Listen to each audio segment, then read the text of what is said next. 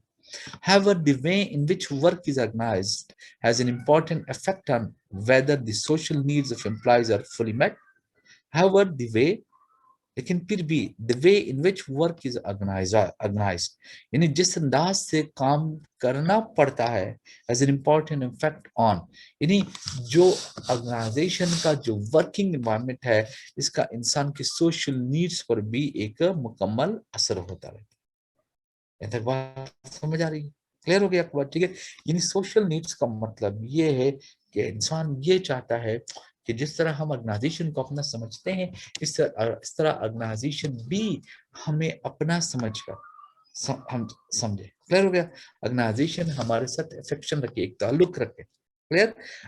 It means कि आप जब भी वर्क के दौरान, अपने वर्किंग एनवायरनमेंट के दौरान आपके अपने बॉस के साथ ताल्लुकात हो, सबॉर्डिनेट के साथ हो, पीयर्स के साथ हो, दूसरे कलीग्स के साथ हो, लेकिन ऑर्गेनाइजेशन का जो वर्किंग एनवायरनमेंट है ये इंसान की सोशल लाइफ पर एक बहुत बड़ा असर डालती है। इस वजह से वर्किंग एनवायरनमेंट ऐसे होने चाहिए जो इंसान की सोशल लाइफ को बेहतरी की तरफ लेकर आ सके। Clear? Another one is called, esteem needs. Esteem needs क्या कहलाते हैं? What are esteem needs? Esteem needs consist of intrinsic esteem factors such as self-respect, autonomy, and achievement, and external esteem factors such as status, recognition, and attention. यानी esteem needs क्या होते हैं? Consist of intrinsic esteem factors such self respect. हर इंसान चाहता है कि उनकी सेल्फ रिस्पेक्ट हो, ऑटोनॉमी हो, यानी इंसान के पास कोई ना कोई पावर हो, एन अचीवमेंट, और आप आमीन कामयाबी हासिल कर सकें, एन एक्सटर्नल स्टीम फैक्टर, और दूसरे इसके साथ सिर्फ एग्जाम्पल आपके आपके स्टेटस हो, आपको रिकॉग्नाइज किया जाए, लोग आपको अटेंशन दे सके, लोग आपकी बात को बदगौर से सुने और आपकी बात को आमीन मान सके। यानी हर इंसान की ख्वाहिश होती है कि सेल्फ रिस्पेक्ट भी हो, ऑटोनॉमी भी हो, आपको आमीन कामयाब होने का चांस भी मिल सके, इन अचीवमेंट भी मिल सके, इसके अलावा आपके पास एक स्टेटस भी हो, आपकी प्रोफेशनल नॉलेज को रिकॉग्नाइज भी किया जाए, आपके एक्सपीरियंस को माना जाए, लोग आपकी बात की तरफ तवज्जो दें और आपकी बात को सुनें। esteem needs can be met by promotion. अब ये esteem needs जो है ये कैसे पूरे हो सकते हैं? अगर ऑर्गेनाइजेशन आपको प्रमोट करती रहती है, and by the status of the job, और जो जॉब आप करते हो उस जॉब की माशरे में, सोसाइटी में वो जॉब आपको एक स्टेटस दे सके, यानी उस जॉब को लोग रिकॉग्नाइज करें, उस जॉब को लोग मान लें। However, promotion only offers short term esteem. लेकिन प्रमोशन जो है इससे बिल्कुल सिर्फ शॉर्ट टाइम स्टीम मिलती है, शॉर्ट टाइम आई मीन कामयाबी मिलती रहती है। In the long term individuals get esteem from their work by having some say in how the work is organized. Clear? लेकिन लॉन्ग टर्म में इंसान को सेटिस्फेक्शन कहाँ से मिलती है? काम से। अगर इंसान के पास एक मुतवातिर काम हो, कंटिन्यूटी के साथ काम हो, क्लियर, तो उस चीज से जो है ना इंसान को क्या मिलती रहती है? एक सेटिस्फेक्शन मिलती रहती है। क्लियर? ये इंसान के नीड्स होते हैं जो इंसान चाहता है कि हर सूरत में पूरे हो सके। द नेक्स्ट वन है क्या है? नेक्स्ट है for example self actualisation needs होते हैं। Self actualisation need, what are the self actualisation needs? Clear? आप पहले सोशल नीड्स और स्टीम नीड्स को प्लीज एक दफा पढ़ लीजिएगा, फिर हम जो है ना इसके बाद जो है इन सेल्फ एक्चुअलाइजेशन नीड्स की तरफ जाते हैं। प्लीज एक मिनट के लिए आप रिवाइज कीजिएगा, फिर इसके बाद जो है ना हम आगे जाते हैं।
पढ़िए। इसके बाद आप देखिएगा सेल्फ एक्चुअलाइजेशन नीड्स क्या होते हैं।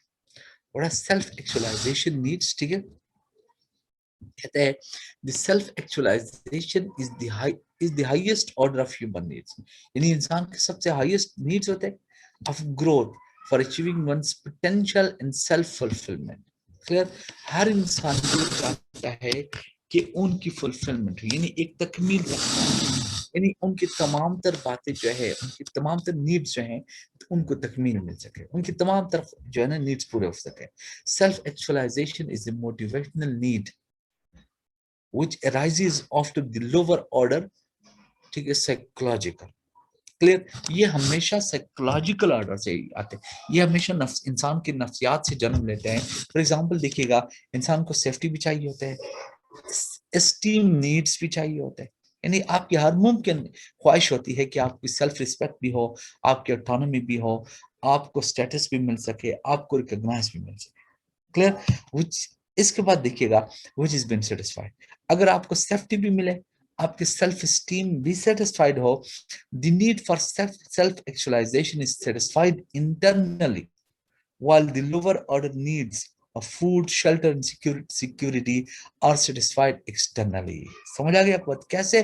फॉर एग्जांपल देखिएगा, आपकी सेल्फ स्टीम, आपको स्टेटस, आपको रिकॉग्निशन, आपकी नीड्स की फुलफिलमेंट, ये इंटरनली पूरे हो सकते हैं। इंटरनली का मतलब क्या है कि ऑर्गेनाइजेशन के इनसाइड अगर वर्क इन्वायरमेंट ऐसी हो जो आपकी इन नीड्स को पूरा कर सकें, फिर आप नफसियाती तौर पर खुश रहते हैं।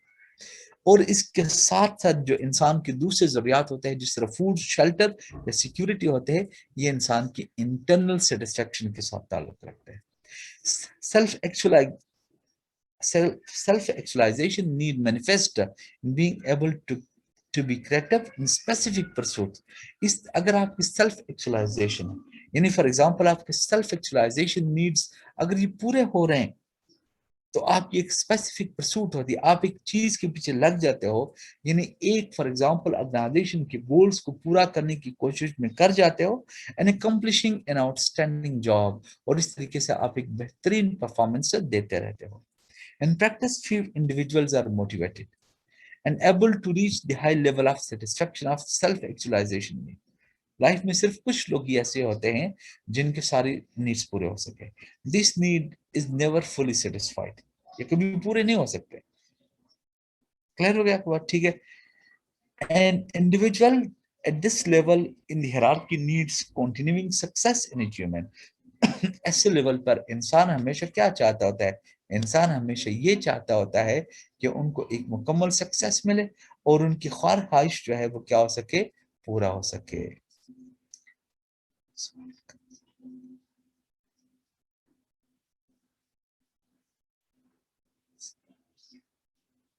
यस, वो तो देखिए, मैंने आपका अभी ये बात आपकी यहाँ पर आ गई है कि देखिए सेल्फ एक्चुअलाइजेशन यानी इंसान के नीड्स तो कभी फुलफिलमेंट की तरफ नहीं जाते हैं। समझा कि हम हमारी नीड्स मुकम्मल पूरे नहीं हो सकते हैं, लेकिन जब आपकी सेल्फ एक्चुअलाइजेशन भी कुछ हद तक तकमील की तरफ आ जाता है, इस मौके पर इंसान की ख्वाहिश होती है कि उनको हर मुकाम पर कामयाबी और अचीवमेंट मिल सके। क्लियर, प्लीज इसको एक दफा रिवाइज कीजिएगा।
कर लिया आप लोगों ने, आगे जाऊं।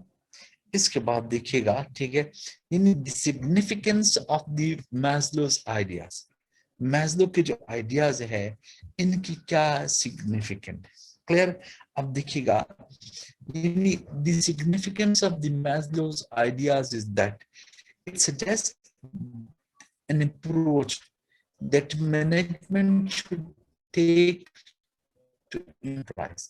पहली बात ये है कि ऑर्गेनाइजेशन को ये सजेस्ट करती है कि ऑर्गेनाइजेशन अपने एम्प्लॉयज को क्या करते रहे, ऑर्गेनाइजेशन हमेशा अपने एम्प्लॉयज को मोटिवेट करते रहे, ऑर्गेनाइजेशन हमेशा एम्प्लॉयज को क्या करते रहे, इन्हें मोटिवेट करते रहे, क्या करते हैं, that lower level needs जो होते हैं, जो बेसिक नीड्स कहलाते हैं, जैसे फूड है, ड्रिंक है, क्लोथिंग है, शेल्टर है, या कोई भी ऐसी चीज जिसका लाइफ के सस्टेंस के साथ ताल्लुक हो, तो वो चीजें पूरी हो।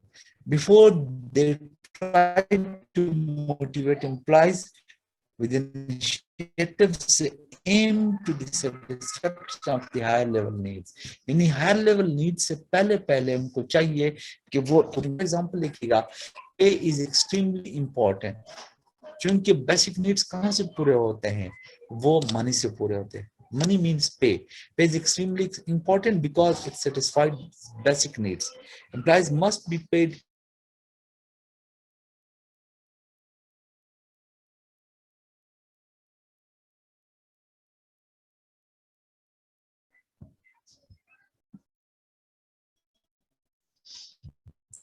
ठीक है, ये नेट के इश्यूज आ रहे हैं, ठीक है।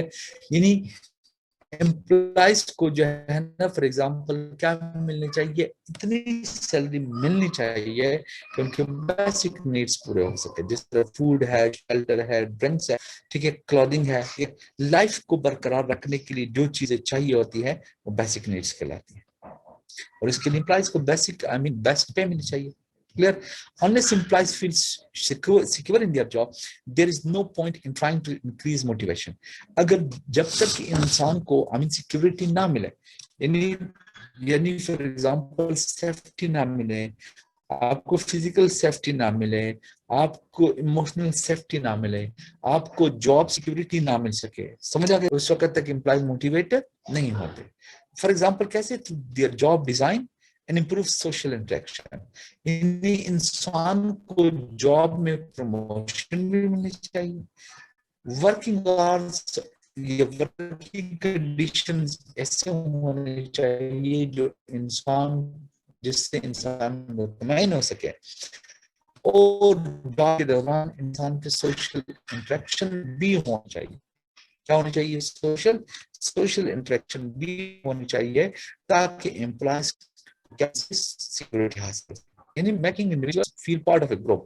यानी इंसान की सोशल नीड्स पूरे होने चाहिए, इंसान को फील हो कि ऑर्गेनाइजेशन में आपके साथ सारे, यानी सीनियर जूनियर जो है ना, ताल्लुक रख रहे हैं, बिलोंगिंगनेस है, ठीक है, satisfying your needs for steam and status. इस तरीके से इंसान के स्टीम नीड्स, यानी सेल्फ रिस्पेक्ट, और इंसान के जो स्टेटस के रिस्पेक्ट्स होते हैं वो क्या होते हैं, वो पूरे होते रहते हैं। क्लियर, प्लीज इसको जब रिवाइज कीजिएगा, फिर इस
प्लीज आप ये नीड्स जो है ना एक दफा दोबारा रिवाइज कीजिएगा, क्योंकि इनमें से बहुत सारे एमसीक्यूज आते रहते हैं, ठीक है। और अगर ये आपको सारे एक दफा माइंड में फ्रेश हो जाते हैं, यहाँ से आप पढ़ लीजिएगा प्लीज।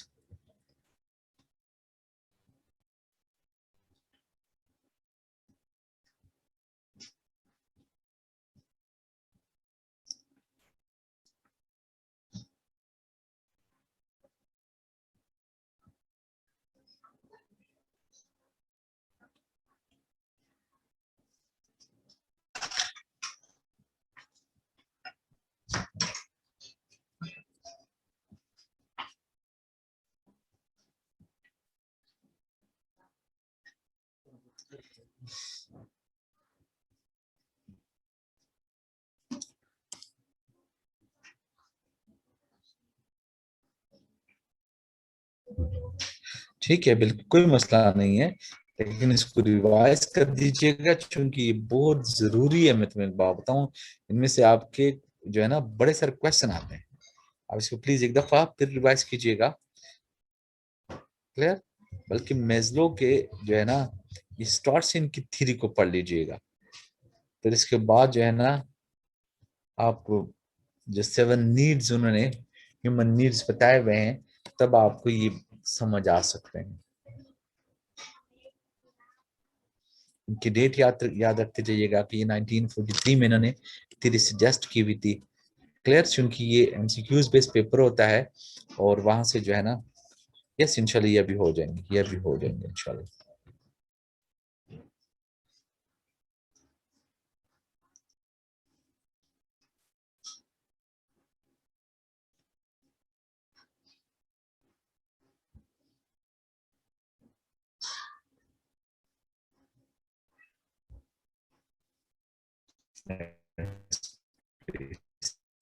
थोड़ा सा आगे ले जाऊं।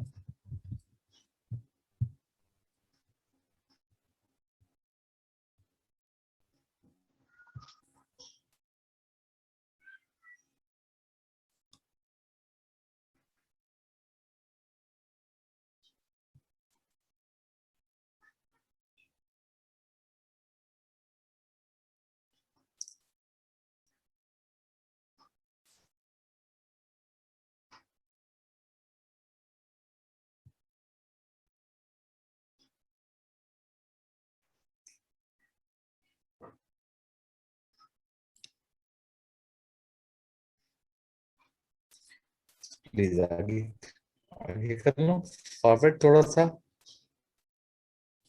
बहुत इंपॉर्टेंट मैं बताऊं, ये जो है ना इसमें से आपके बहुत सारे एमसीक्यूज आएंगे।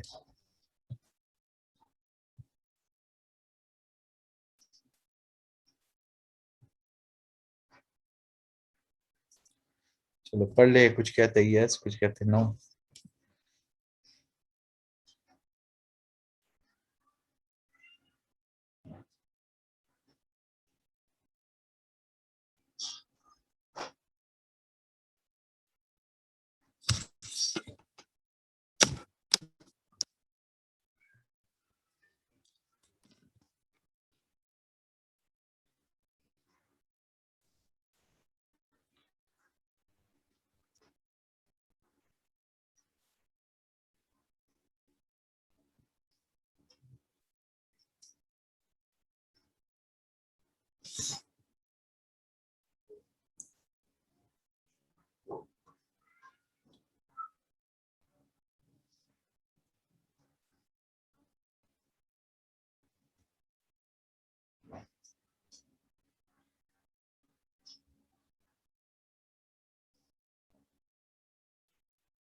ये प्लीज आप ये आगे वाला भी थोड़ा सा पढ़ें। सोशल नीड्स क्या है, स्टीम नीड्स क्या है, प्लीज।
जी प्लीज पूछें, पूछे सलमान हैदर, प्लीज यार पूछें जो पूछना चाहते हो।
थोड़ा सा आगे कर लूं, आगे ले जाऊं इसको।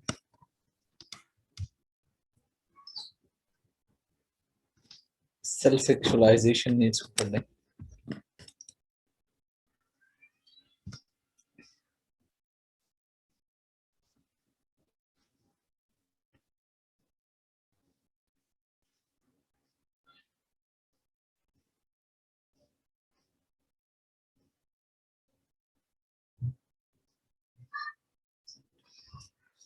नहीं ऐसा कभी हुआ तो नहीं है यार, ठीक है। जब से मैं पढ़ा रहा हूँ यार, ठीक है, वेरी ऑनेस्टली यार, जितने भी मेरे स्टूडेंट है जो मैं इस्लामाबाद में बेस हूँ, तो अल्हम्दुलिल्लाह स्टूडेंट्स आखिरी दम तक पढ़ते रहे हैं और विफा क्वालिफाई कर गए हैं बहुत सारे स्टूडेंट्स। ठीक है, ऐसा कभी हुआ नहीं है यार। आप प्लीज हिम्मत ना हारे, ठीक है। इंशाल्लाह आप आराम से जीत जाओगे, ठीक है।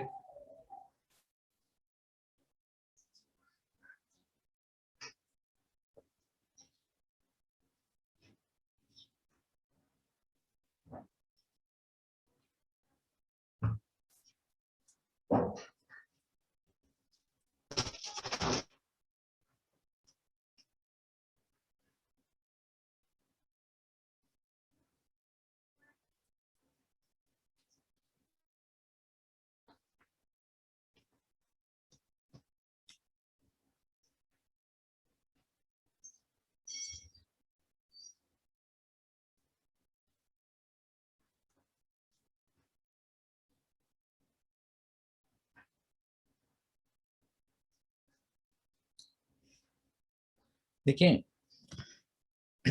मैं इस बारे में तो नहीं कह सकता हूँ, अभी तो आप लोगों के साथ मेरी पहली क्लास है, ठीक है। सबकी अपनी लाइफ भी होती है, कुछ ऐसी जरूरियात होती है कि बाज़ औक़ात मौका नहीं मिलता या क्या कुछ होता है, ठीक है। लेकिन आज तक जितने भी स्टूडेंट ने मेरे साथ पिफा स्टार्ट किया हुआ है, अल्हम्दुलिल्लाह वो जो है ना कामयाब हो चुके हैं, ठीक है। उन्होंने पिफा कंप्लीट, ठीक है।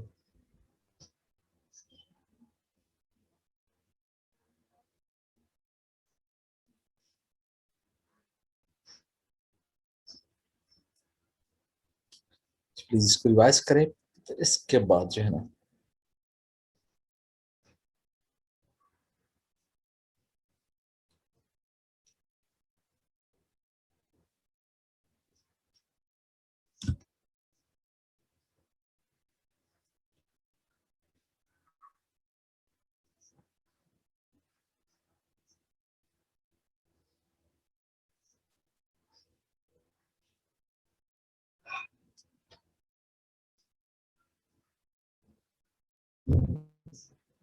अस्सलाम वालेकुम।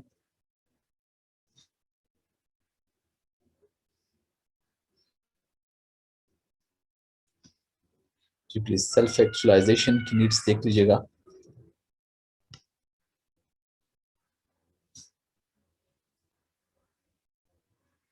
जी जी, वो भी आएंगे और हम उनको भी इंशाल्लाह वो रिवाइज करेंगे, ठीक है।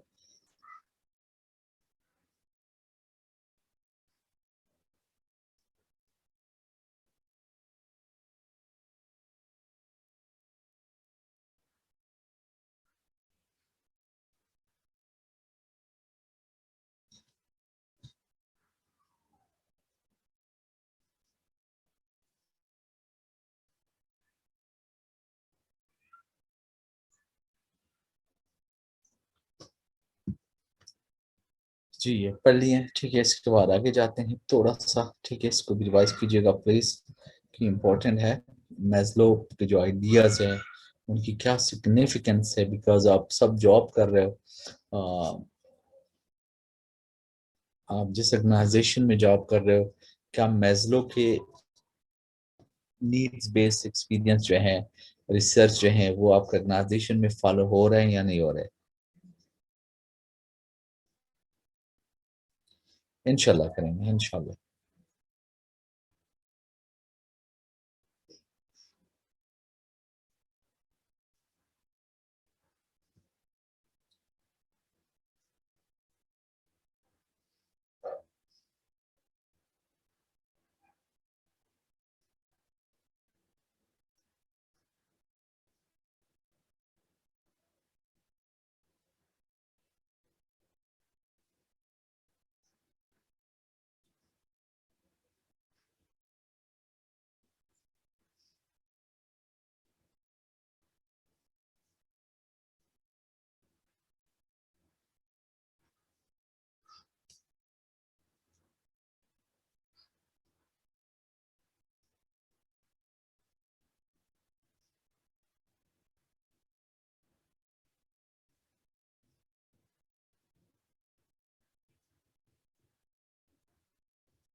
जी प्लीज समझ आ गए, ठीक है। थैंक यू वेरी मच यार, ठीक है।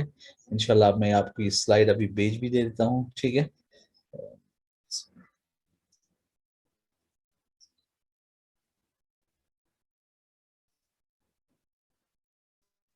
ओके ठीक है, बस अभी जो है ना खत्म वो करते हैं, ठीक है। थैंक यू वेरी मच यार, ठीक है।